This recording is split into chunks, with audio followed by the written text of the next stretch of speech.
Una noche estaba viendo la versión de 1947 de Oliver Twist. El Oliver Twist de David Lean, fotografiado por Guy Green. Estábamos viendo las escenas iniciales de la película. La madre de Oliver caminando de noche por el marjal. Y de repente mi tío dijo: Señor, qué maravillosa fotografía. Yo dije: ¿fotografía? Fue entonces cuando supe lo que era un director de fotografía. De esta forma descubrí que realmente reaccionaba a la luz.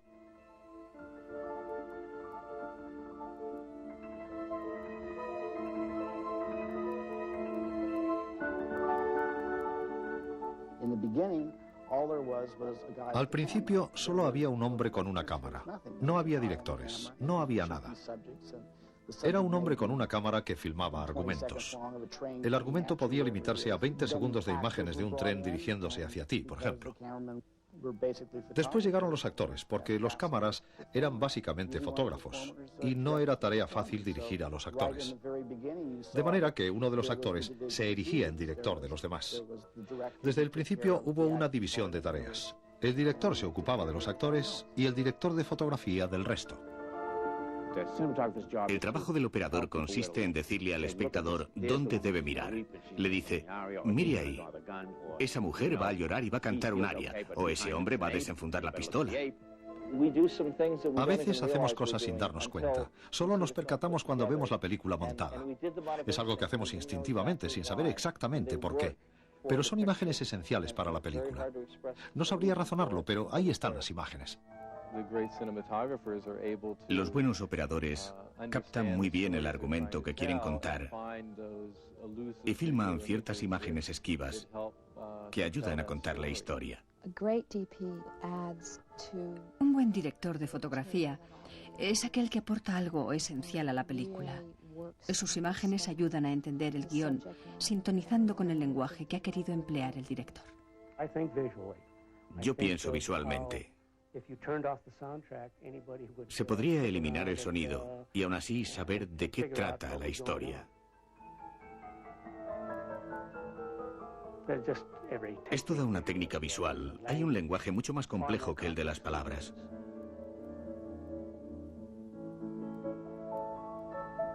Maestros de la luz. Disfruto mucho llegando a un plató completamente a oscuras, encendiendo el primer foco y diciendo: bien, vamos allá. Es algo que personalmente me encanta. Cuando empecé quería copiar y asimilar todo lo que los genios, los maestros de la fotografía habían plasmado en una pantalla. Y hoy en día sigo admirando a Stanley Cortez, a Ted McCall, a Arthur Miller, a Hal Moore, a Leon Sanroy, a Milton Krasner. Quería ser como ellos, quería hacer lo que ellos habían hecho.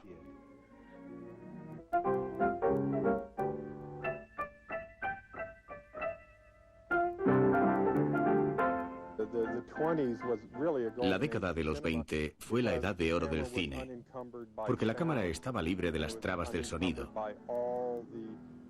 libre de las trabas que implica el relato verbal, los diálogos del argumento.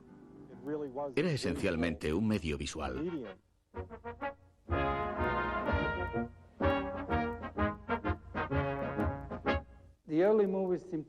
Las primeras películas eran más libres. Por ejemplo, las escenas de Las dos tormentas en las que Lillian Gish va saltando de un trozo de hielo a otro es prácticamente un documental. Es lo que realmente está haciendo. No había trucos ni platós.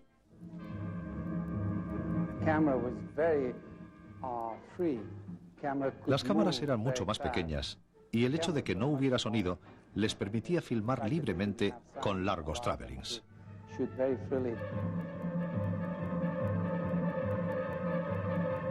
La cámara podía colocarse en cualquier parte.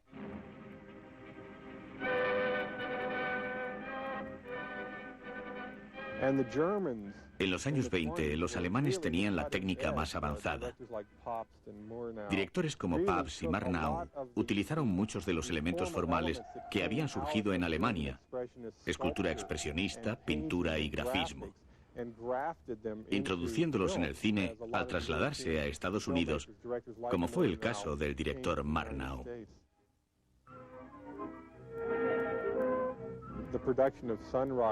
La producción de Amanecer fue determinante en la historia cinematográfica americana. Fue una película innovadora en todos sus aspectos, tanto en el diseño como en la utilización de técnicas de iluminación expresionistas.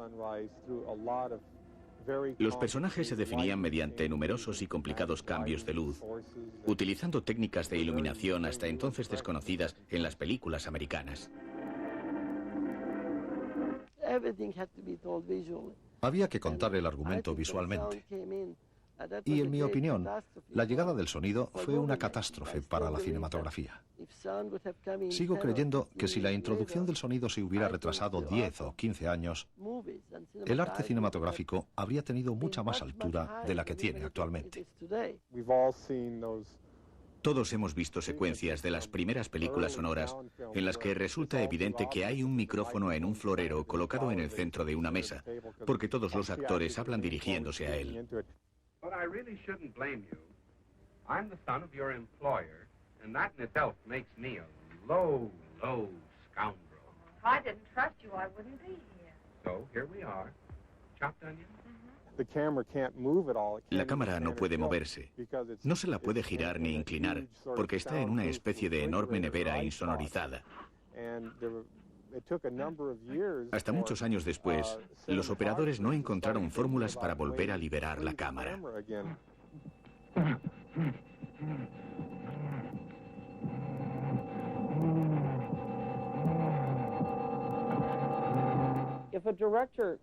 Hubo directores como Rubén Mamoulian que luchaban por la movilidad de la cámara, por hacer películas sonoras en las que no se registraba el sonido en cada toma, o que añadían la banda de sonido posteriormente.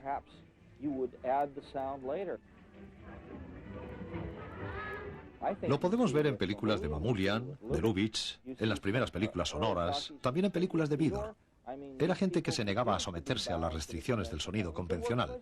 Hacían un buen trabajo y en unas condiciones muy difíciles.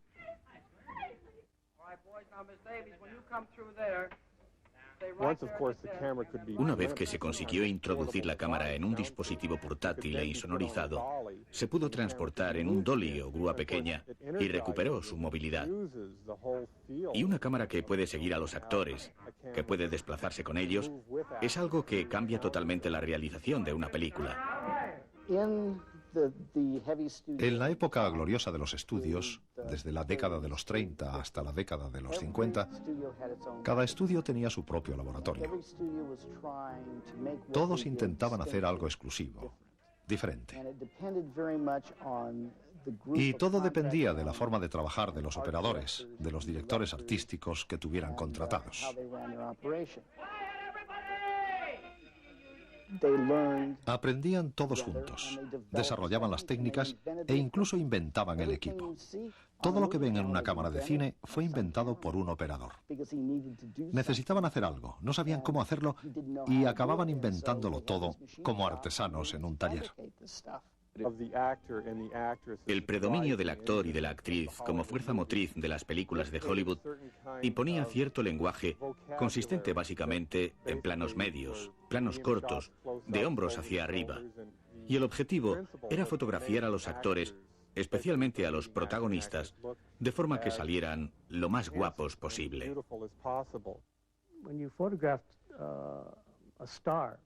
Cuando fotografiabas bien a una estrella, esta tenía el suficiente poder como para contratarte, o al menos para presionar al estudio, a fin de que te contratara como operador en sus películas. Louis B. Mayer era un hombre muy inteligente. Llamaba al operador y le decía: mira, me da igual que la protagonista sea víctima de una inundación o de un incendio. Eso es lo de menos. Lo que quiero es que salga guapa.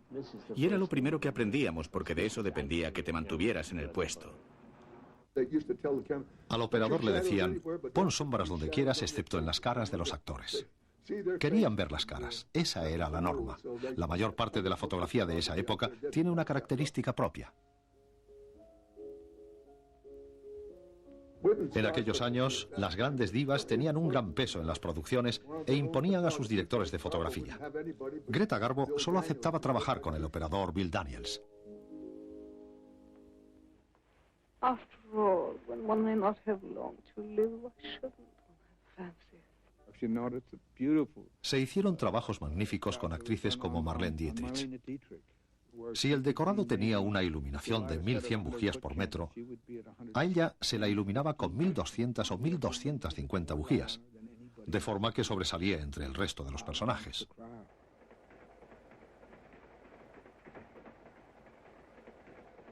Sounds funny, but I don't seem to be able to entertain you. I hate to be entertained. Please don't do it. La fotografié en la película Deseo y descubrí que su rostro necesitaba un tipo de iluminación completamente diferente, una luz potente desde arriba que afinaba sus rasgos y la embellecía. Stenberg enseguida lo percibió, y a partir de entonces ella insistía, decía, esa es la iluminación que me favorece, desde arriba.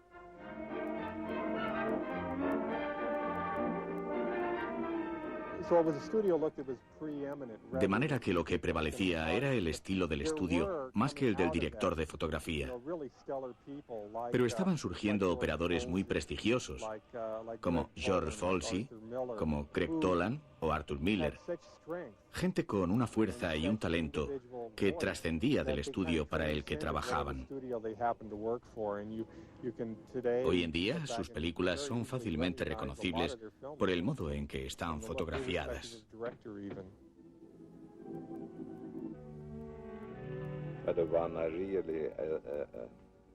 El operador que más me inspiró fue Greg Toland. He visto todas sus películas y recuerdo que la primera fue Hombres Intrépidos.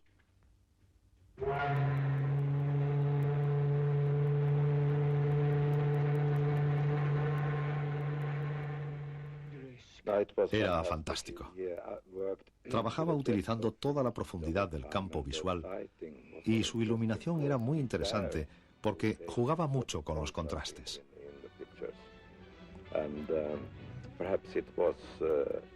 A veces resultaba algo excesivo, pero como operador era fantástico.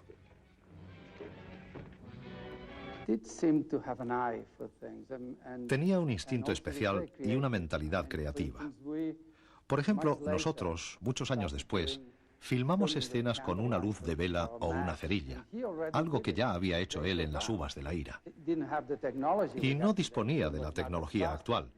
Había menos fotogramas por segundo, pero ya tienes la impresión cuando describe esa casa vacía de que la luz procede de la mano y de la cerilla.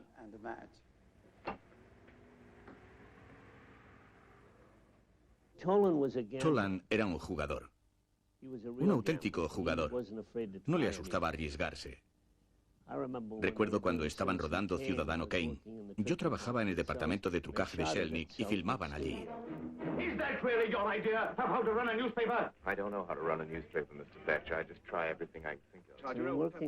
Trabajó junto a Orson Welles, que era otro jugador.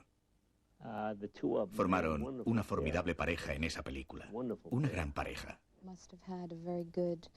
Debió existir una gran confianza mutua, porque un director tiene que compenetrarse muy bien con su operador. Y la contribución de Toland a esa película es asombrosa. Esa profundidad de espacios, la movilidad de la cámara. Hay que ser un director muy especial para tolerar semejantes exigencias a los actores. Requiere una interpretación coreográfica ante la cámara.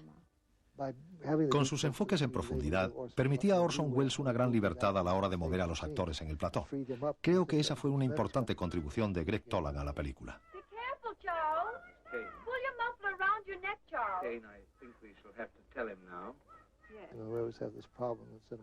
En el cine siempre ha existido la dificultad de seguir a un personaje en primer plano y enfocar a otro situado 6 metros por detrás. Greg, durante muchos años, experimentó con nuevas lentes más veloces que le permitían conseguir más luz y al tiempo una mayor profundidad en las tomas. Es una de las peculiaridades que dio ese dinamismo que caracteriza a Ciudadano Kane. Un dinamismo extraordinario para una película de aquella época.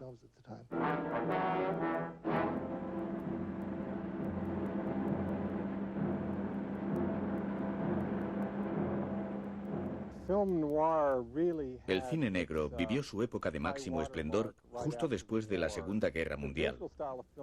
El estilo visual del cine negro, en mi opinión, tiene su origen en las primeras películas expresionistas alemanas.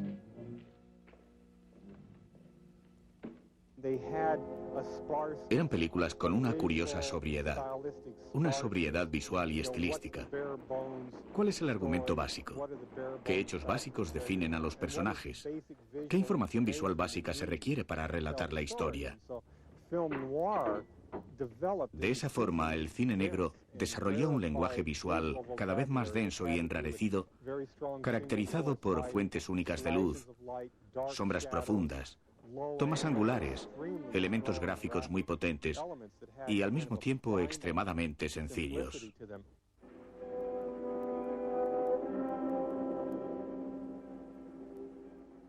John Alton es uno de los más prestigiosos directores de fotografía del cine negro. Alton, como el resto de operadores de cine negro, no temían la oscuridad. Al contrario, realizaban un bosquejo con trazos muy simples, utilizando la oscuridad no como espacio negativo, sino como el elemento más importante de la escena.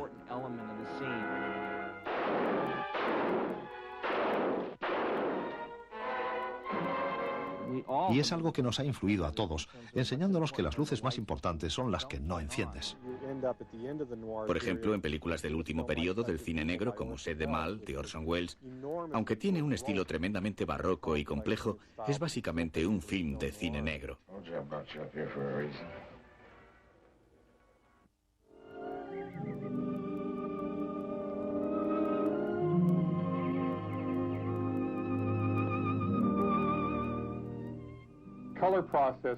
Los experimentos con el color datan de las primeras épocas del cine, mucho antes de que existiera de hecho una técnica elaborada.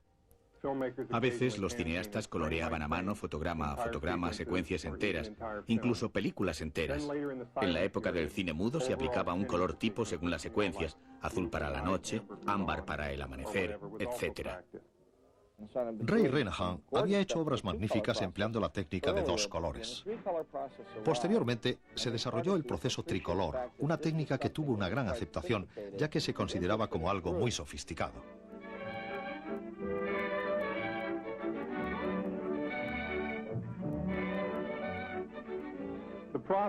El efecto que causó fue asombroso. Era un coloreado sutil, con tonalidades magníficamente matizadas. Tuvo un gran éxito y dio lugar a los grandes logros en la cinematografía de color de finales de los años 30 y principios de los 40.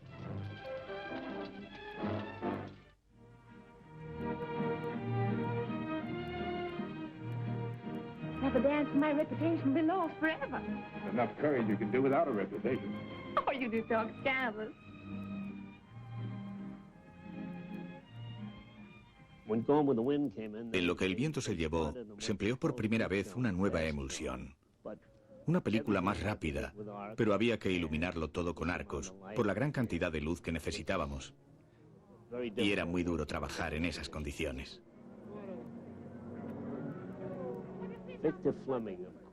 Victor Fleming había sido operador antes de convertirse en director. Y conocía la cámara, conocía las limitaciones.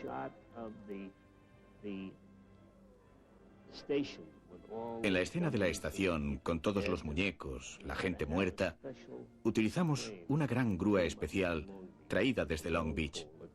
Era una grúa con un inmenso brazo como las que se utilizan en los astilleros.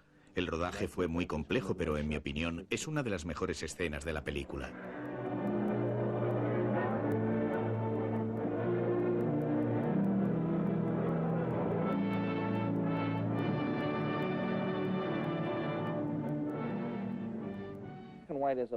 El blanco y negro es un medio mucho más abstracto.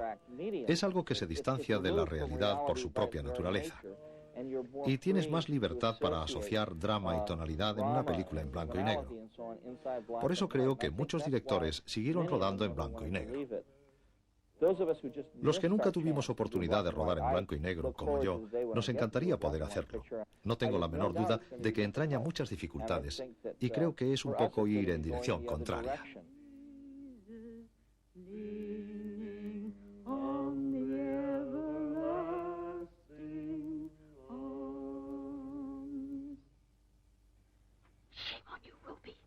Running around the house after that mad dog of a man. Las películas de la Nouvelle Vague francesa son las que más me han influido. Captaban un sentido de la vida realmente maravilloso, dejando libre la cámara, moviéndose con ella. No colocaban la cámara en un lugar fijo, ni dependían de ella para moverse. Era como el rodaje de un documental, y conseguía meterte en la película de una forma que difícilmente lo conseguiría una cámara estática. No digo que fuera una innovación, porque en la película Napoleón, realizada por Abel Gance en 1926, ya están presentes todas las ideas que uno pueda concebir, incluso hoy en día, con Steadicams y demás.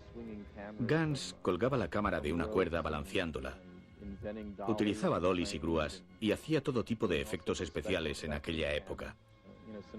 Los operadores están continuamente inventando y experimentando nuevas técnicas cinematográficas.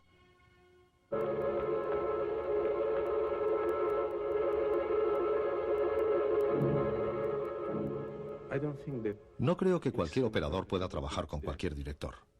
Realizas una especie de selección magnética con tu forma de trabajar, al igual que llevas una trayectoria propia. Y descubres que puedes conocer a otras personas que van en esa misma dirección. Conoces a amigos que realizan ese trayecto, personas que pueden ser tu guía durante una parte del recorrido. Creo que Bertolucci fue un guía para mí, uno de los más importantes. Comparábamos nuestras opiniones sobre los grandes maestros de la industria cinematográfica americana. Para Bertolucci, el número uno era Orson Welles, y para mí el mejor era Greg Toland.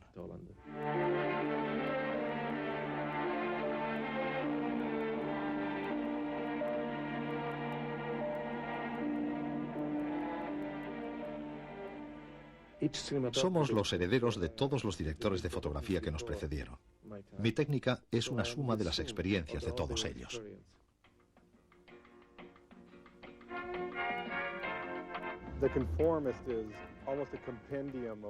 El conformista es un compendio de todo el lenguaje cinematográfico.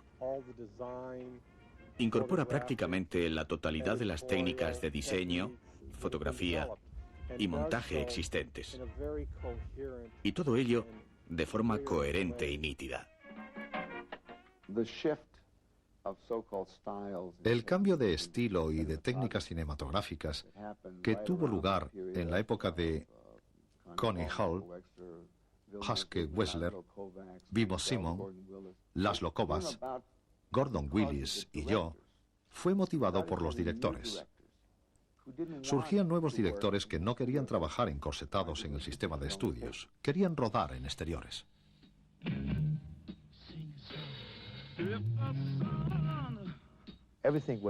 En aquella época todo era muy divertido, muy enloquecido, porque teníamos que rodar las películas muy deprisa. No disponíamos ni de tiempo ni de dinero.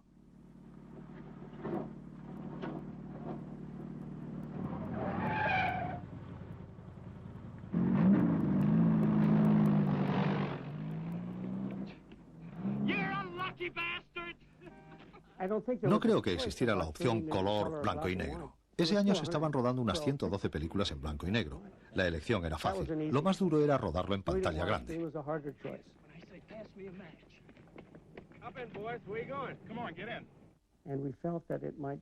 Y nos pareció el formato ideal para exhibir este material.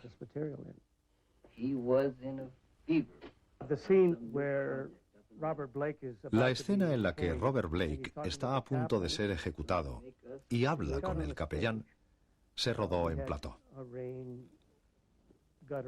Habíamos colocado un canalón por el que caía la lluvia y yo había instalado un ventilador lateral que no desviaba el grueso de la lluvia contra la ventana, solo la rociaba.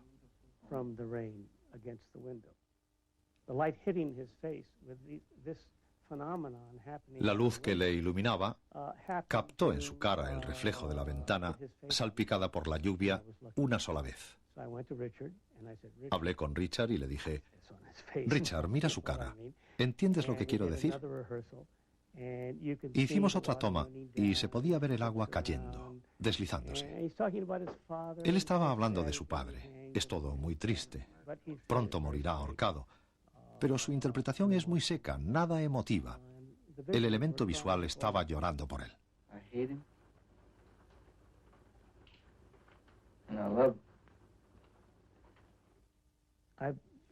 Muchos operadores me llamaron para preguntarme cómo lo había rodado. Yo no lo había planeado, Richard tampoco. No hubo nada preconcebido. Fue puramente un accidente visual. Creo que podía más mi temor a no trabajar al estilo de Hollywood que mi arrogancia o mi convicción de que mi trabajo podría ser innovador. Así que intenté de algún modo combinar las dos tendencias. Las películas estaban desbordando el sistema hollywoodense. Recibías la influencia de la costa este, la influencia de los mercados extranjeros. Había directores como Roman Polanski,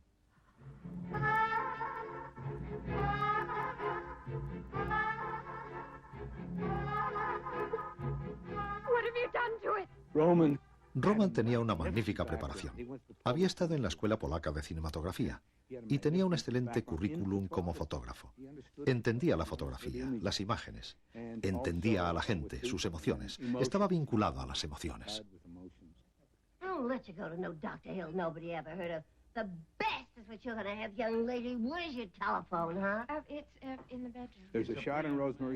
Hay una escena en La Semilla del Diablo en la que Ruth pregunta ¿dónde está el teléfono? Y Mia dice en el dormitorio. Ruth dice ah, bien, y sale. Roman me dijo dame un punto de vista de Ruth. Yo la tenía perfectamente encuadrada, se la veía muy bien hablando por teléfono. Y le digo Roman, todo listo. Él se acerca, mira y dice no, no, no, Billy, no. Desplázate a la izquierda. Ruth se desplaza a la izquierda, miro por el objetivo y veo la espalda de Ruth Gordon sentada, pero no se le ve la cara ni el teléfono. Y le digo, pero si no se la ve. Y me dice, justamente. Y yo le digo, ah, de acuerdo. Y en el cine hay 800 espectadores inclinándose así, para intentar ver algo más. Ese es Roman Polanski.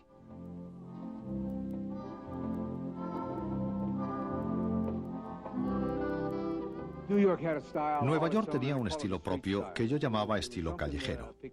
Era especial porque no tenía los talleres, el laboratorio, el equipo que teníamos en Hollywood y desarrolló su propio estilo. No creían en la difusión, no creían en los métodos empleados por Hollywood a la hora de rodar una película de gran magnitud.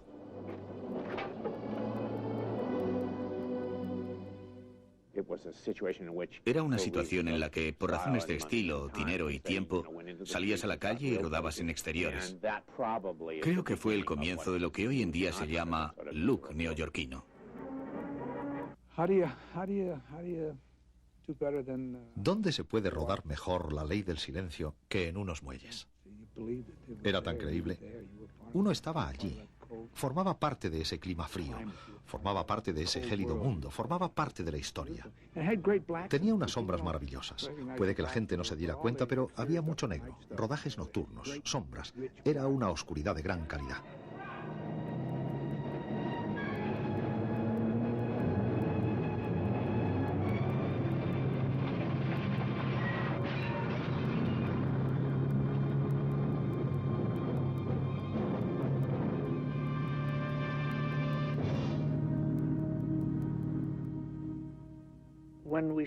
Cuando rodábamos en Nueva York, teníamos que improvisar.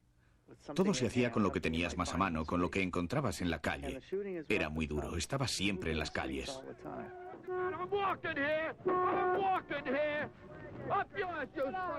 Sucio y denodado lo describiría yo. Algo que resulta evidente en películas como Cowboy de Medianoche.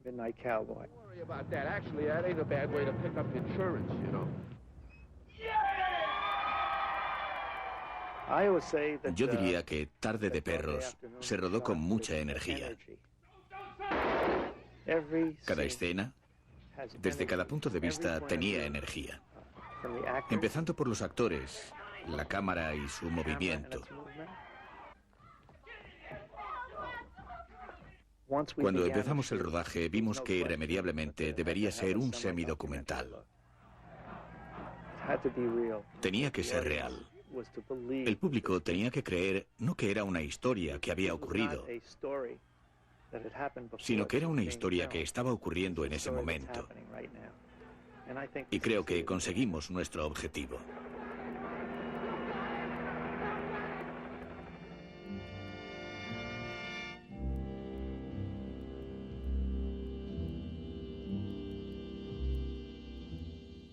Cuando conocí a Martin Scorsese, estaba entrevistando a operadores, hablamos y yo jugaba con ventaja. Para mí, Taxi Driver tenía que ser una película de sindicatos, debía rodarse en Nueva York y con bajo presupuesto. Y digo que jugaba con ventaja porque había visto muchas películas de Godard y de otros directores europeos y podíamos hablar el mismo lenguaje. Y como además los dos hablamos muy rápido, nos entendimos enseguida.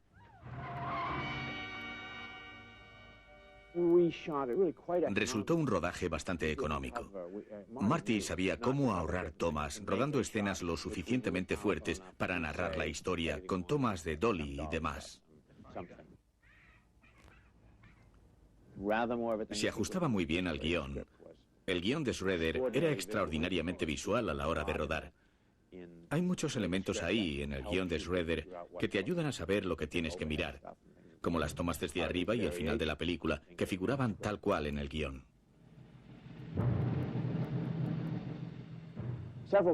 Dio la casualidad de que, por distintos motivos, se formó un equipo de personas que deseaban exteriorizar todo un cúmulo de emociones sobre Nueva York. Creo que es la forma más sencilla y más justa de definirlo.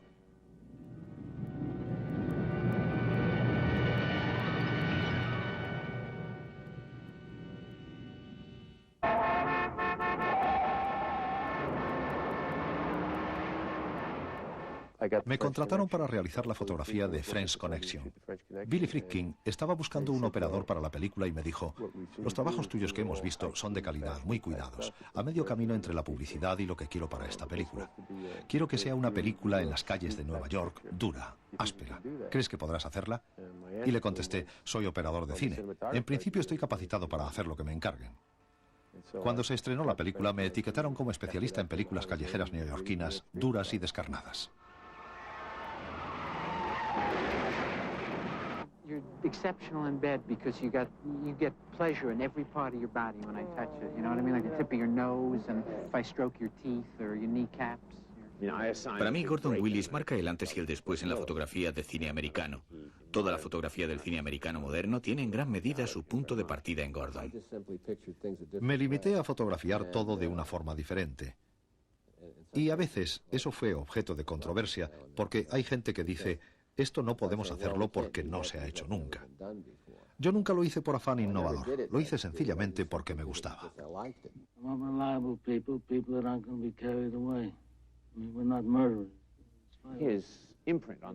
Dejó una huella indeleble en la película El Padrino. Era una obra maestra de fotografía, algo que todo el mundo pudo comprobar.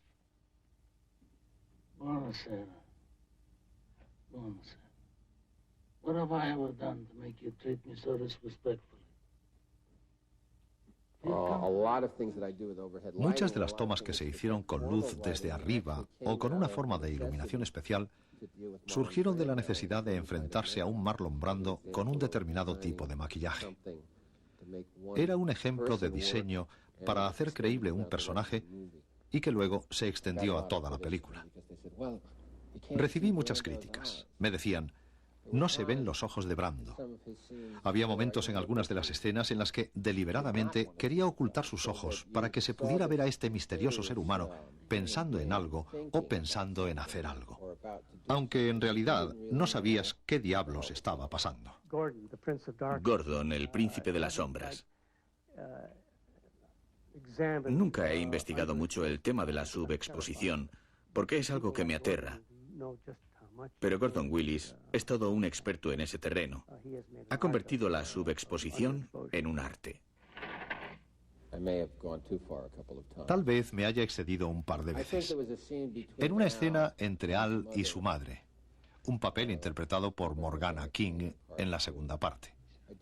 En esa escena fui demasiado lejos. Creo que Rembrandt también se excedió un par de veces. No era el hecho de que todo estuviera a oscuras. El problema era que en el estudio decían: ¿cómo vamos a exhibir esta película en los autocines? Y la historia de siempre. Tienes que iluminarlo más, quiero más luz, hay que ver a los personajes. Piensa en los autocines. Los autocines estaban de capa caída, así que era algo que nos importaba muy poco. Cuando rodamos El Padrino, mi decisión de utilizar el amarillo se debió a que era una película amarilla. Amarillo rojiza. Yo la veía como de un tono cobrizo. Y si lo hice, Fue porque me pareció lo más conveniente. Pero muchos años después se puso de moda el tono amarillo relacionado con las películas de esa época. Lo que haces desde un punto de vista visual no basta para que todo el resto funcione. Tiene que haber una buena dirección artística, un buen vestuario, una estructura de tomas adecuada, y la iluminación debe adaptarse a todo ese conjunto, independientemente de los filtros que utilices. El conjunto no depende solo de una parte.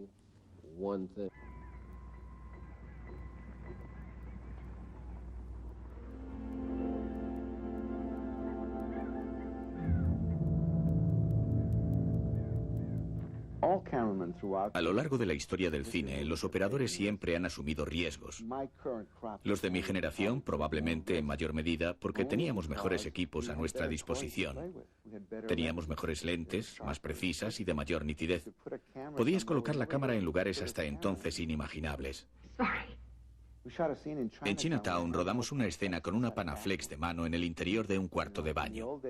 En otra época, esta escena se habría rodado en un cuarto de baño instalado en un plató, con paneles movedizos y demás.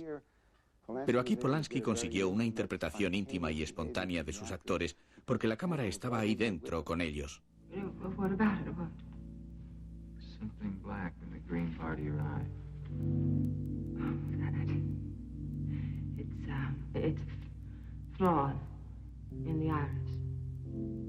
Era un riesgo desde el punto de vista fotográfico. Al iluminar la escena así piensas, estoy iluminando una película de primer orden como si se tratara de un documental.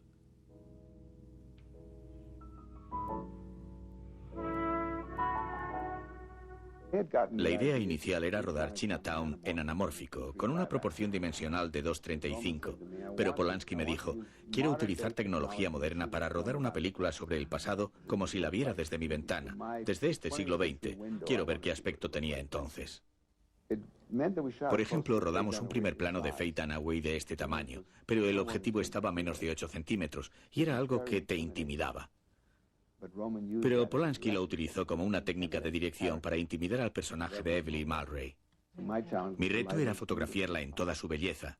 Daba vueltas a su alrededor con un foco en la mano desplazándome con ella. El foco la seguía y nunca se ve. A Polanski le encantaba ese tipo de cosas porque solía hacerlas en la Escuela Polaca de Cinematografía. Me obligaba a realizar una iluminación manual a pesar de mis protestas, pero resultó que tenía razón.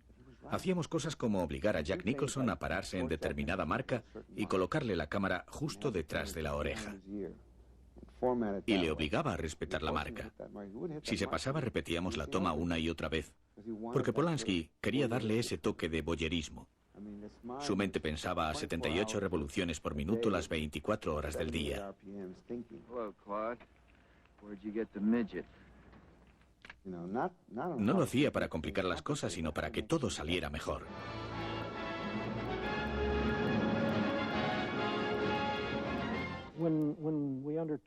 Cuando preparábamos el rodaje de Tiburón, estábamos en los estudios Universal, a unos 4.800 kilómetros del lugar donde pensábamos filmar, intentando decidir qué clase de equipo llevar y la forma de emplearlo.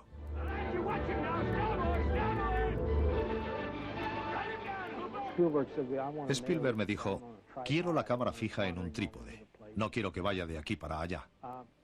Yo le contesté, Steve, así no se rueda una película marina, porque los espectadores vomitarán en las salas de cine. Lo que deberíamos hacer es rodar la cámara en mano. No podía creer que realmente pretendiera hacer algo así. En el rodaje de Tiburón, durante una de esas interminables entrevistas que concede, Steve dijo que era la película rodada cámara en mano más costosa de la historia. Y es cierto que cuando empezamos a rodar en el mar, todo se hizo así, porque en aquella época aún no existían las Steadicam y además no creo que nos hubieran servido.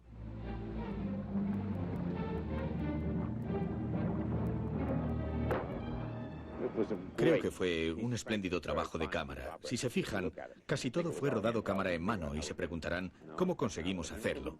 Yo me siento muy orgulloso. Fue una especie de hazaña como ganar la triple corona. A los operadores les gusta hacer comparaciones con el béisbol. Siempre que podíamos, manteníamos la cámara al nivel del agua. No es algo que se perciba de inmediato, pero con el tiempo notas que se han hecho las tomas bajo el agua, y el hecho de mantener la cámara como integrada en el agua da a la película una ambientación, una sensación especial que no hubiéramos conseguido utilizando otros métodos.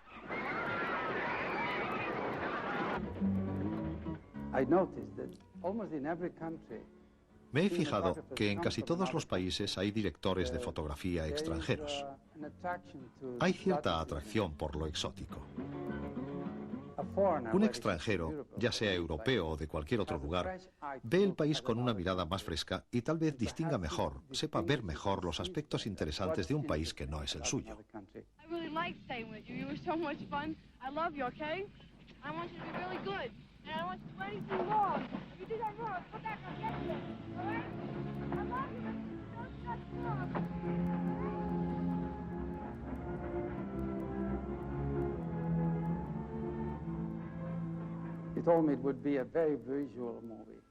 Tenía que ser una película muy visual.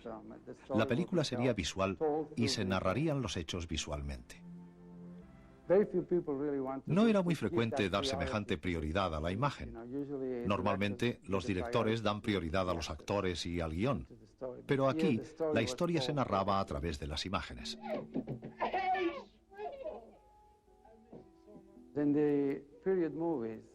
En las películas de época no había electricidad, al menos en las películas ambientadas antes de que se inventara la electricidad. Y, consecuentemente, había menos luz. Yo creo que en este tipo de películas, la luz debe entrar por las ventanas. Así es como vivía la gente. La hora mágica es un eufemismo, porque no es una hora. Dura unos 20 o 25 minutos máximo. Es el momento en el que se oculta el sol. Y cuando el sol desaparece, antes de que se haga de noche, el cielo está iluminado, aunque no haya sol, y es una luz muy suave. Tiene algo de magia. Eso nos limitaba el tiempo de rodaje a 20 minutos utilizables al día, pero en la pantalla quedaba compensado. Le daba un aspecto mágico, una gran belleza, un toque romántico, algo que solo se podía conseguir con fotografía en color. Rodamos Días del Cielo en 1976, aunque no se estrenó hasta el 78 o el 79, pero la rodamos en el 76. El material no era tan sensible como el que existe actualmente. Hoy puedes rodar con una lámpara de queroseno que consuma realmente queroseno. En aquella época teníamos que introducir una bombilla eléctrica en los faroles. Pero lo importante es que realmente la luz procedía de esos faroles. Creo que fue una innovación.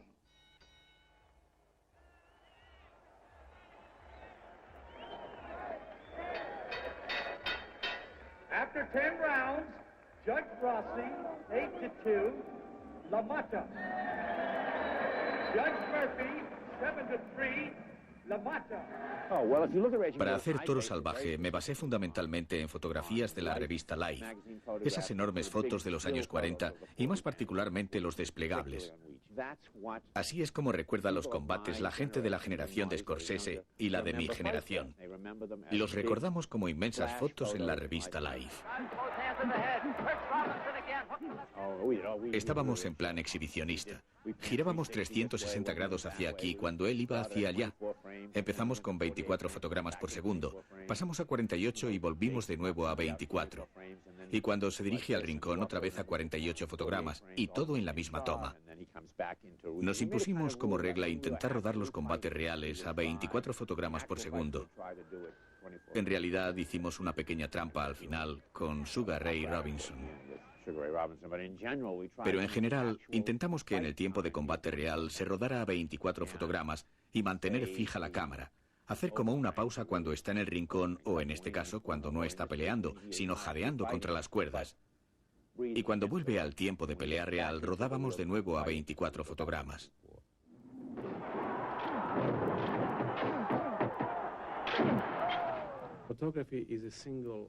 La fotografía es un arte individual, como la pintura, la literatura, la música. La fotografía de cine es un arte comunitario. Creo que no es un arte que pueda expresar una sola persona. Naturalmente está el director, que es como el principal autor de esta expresión conjunta. Porque si hay varias personas expresándose en la misma forma artística, pueden ir en direcciones diferentes.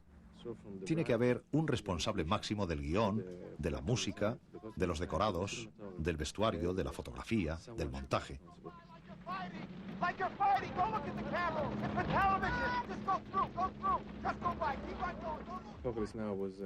Apocalipsis Now fue realmente un capítulo aparte, algo muy especial.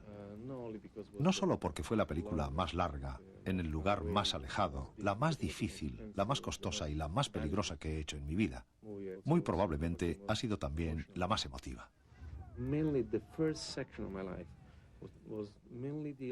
He dedicado la primera mitad de mi vida a experimentar con la luz, con todas sus posibilidades de expresión. En la pantalla se muestra la increíble fuente de luz del inmenso generador, de los grandes focos iluminando la jungla. Es una luz cegadora y una luz muy suave, una luz muy cálida y muy fría, muy artificial y muy natural, todo a la vez. Estuve trabajando con polos opuestos. Coppola estaba rodando Apocalipsis Now en Filipinas y me llamó para que me hiciera cargo de la fotografía de la segunda unidad. Todo mi empeño era trabajar sintonizando al máximo con ellos. Era mi mayor preocupación. Y se portaron de maravilla. Vittorio siempre estaba pendiente de mí, se acercaba y decía: Steve, estamos empantanados con todo este material. Seguro que tú puedes rodar todo este follón. Haz algo maravilloso. Danos ideas. Me animaba en todas las situaciones. Pero yo tenía la gran responsabilidad de conseguir que mi trabajo se fundiera literalmente con el suyo.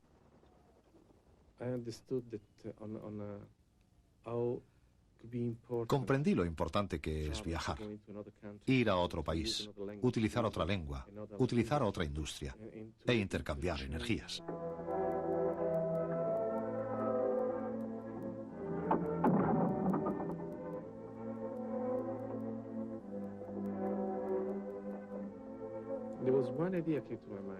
Y se me ocurrió una idea. Existía la posibilidad de hacer una analogía entre la vida y la luz. El viaje introspectivo que realizaba Puyi podía representarse con diferentes tonos de luz según las diferentes etapas.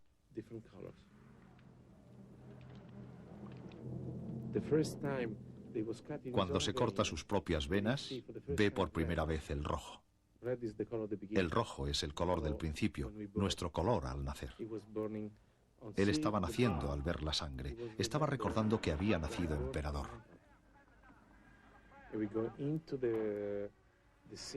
Y pasamos a la escena en la que llegan unos hombres con antorchas a llevárselo.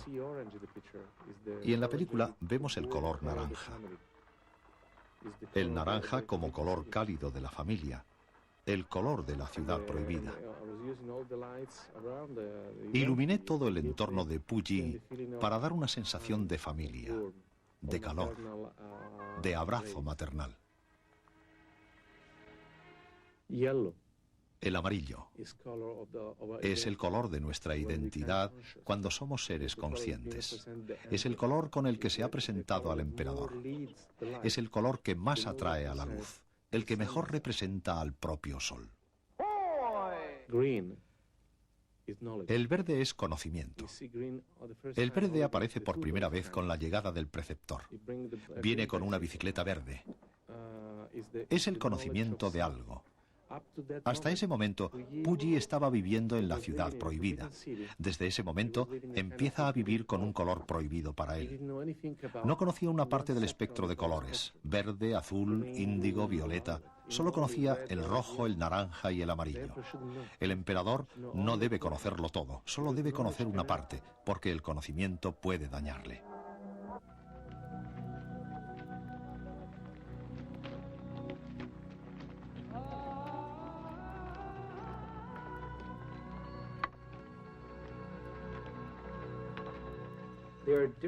Hay muchas formas de trabajar con un director.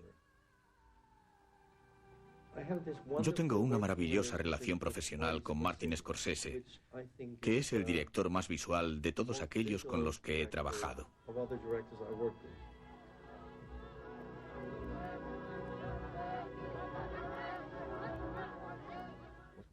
Cuando empezamos una película, sabe lo que quiere, la tiene en la cabeza. Cuando trabajas con Scorsese, te da una lista de tomas.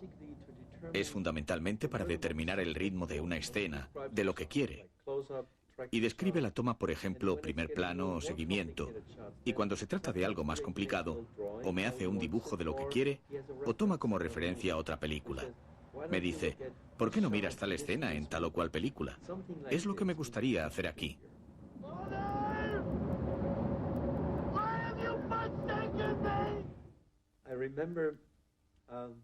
Recuerdo una toma que Scorsese nunca había rodado y tenía dudas sobre el resultado. Era en la película Uno de los Nuestros, cuando De Niro y Ray Liotta están en una cafetería. Ray se da cuenta de que si va al lugar al que De Niro le envía, le matarán. En cierto modo, es el final de su relación.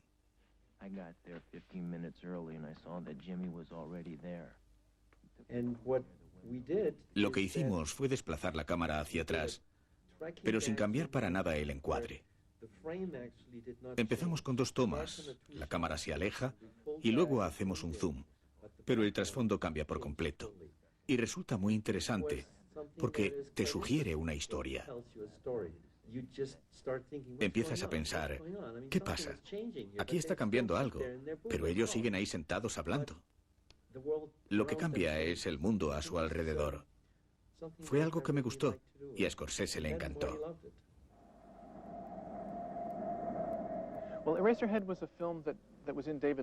Cabeza borradora era una película que estaba en la mente de David Lynch desde el principio.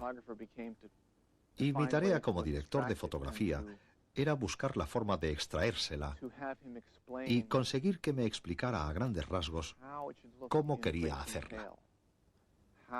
Cómo mover la cámara, qué tipo de luz, qué ambiente quería. Hablábamos de la oscuridad de determinado rincón. No lo queríamos oscuro, sino muy oscuro. Hablábamos de los distintos grados de oscuridad.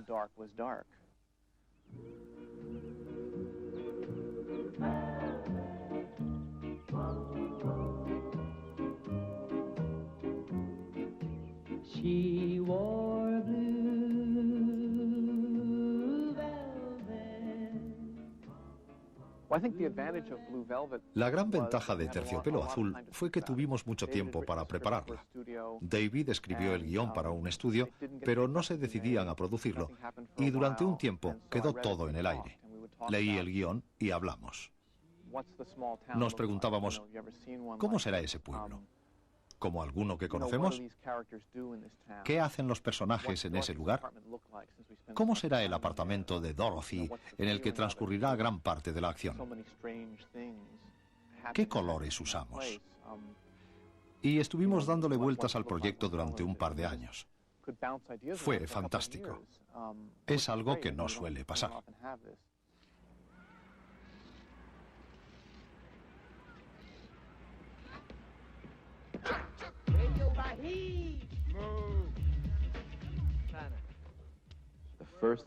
Lo primero que me dijo Spike respecto a Haz lo que debas fue: la película transcurre en el día más caluroso del verano. ¿Cómo conseguir que el público perciba el calor? Y siendo realistas, nos parecía muy difícil conseguirlo. Pero disponíamos de toda una manzana en Brooklyn que sería nuestro estudio. Podríamos controlar los colores. Y eso hicimos con el color del vestuario o con la restauración de fachadas, decidiendo qué color nos convenía. Es como fabricar la realidad, darle la altura necesaria para conseguir cierta reacción del público. En esa película, por primera vez, pude permitirme el lujo de esperar a la luz. Pasamos mucho tiempo planificando el rodaje de las escenas en determinados momentos del día. Porque la película transcurre en un día, en una calle de una manzana, en la que los cambios de luz van a resultar obvios.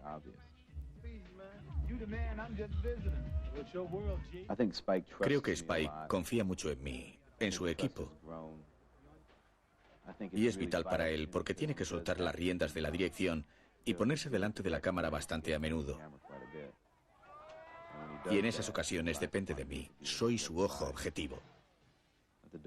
Si el director es a la vez intérprete de la película y responsable del guión, el director de fotografía es el responsable de la iluminación de la película y de la forma en que contribuye a narrar la historia.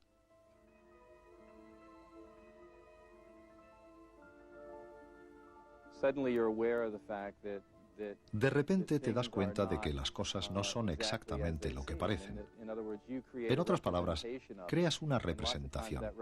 Y muchas veces esa representación es más emotiva que real.